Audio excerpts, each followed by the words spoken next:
Hello everyone, welcome back to the channel. Hope you are doing well and fine, and in today's video I'll be showing you how to shop exclusive Black Friday deals on Costco online. So without wasting any time, let's just jump right on the video and make sure to watch this video till the end and follow the steps as well. So the first thing that you need to do is understand Costco's Black Friday timeline. According to deal trackers, Costco early Black Friday deals typically start in late October. The main holiday savings or Black Friday event usually runs mid-November through early December.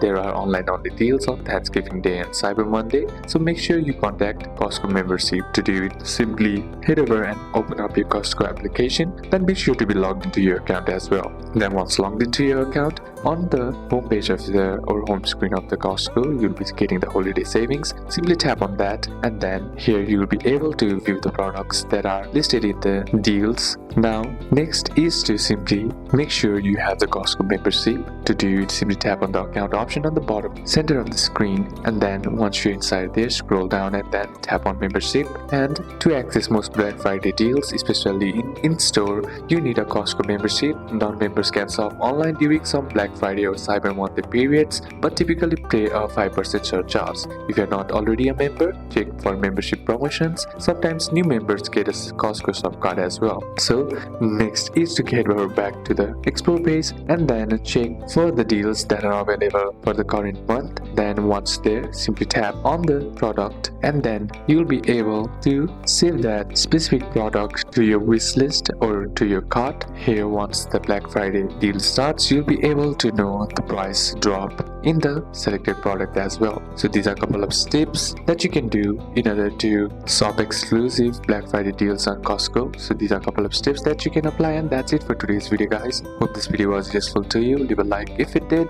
comment down any questions that you have, and see you soon on the next one.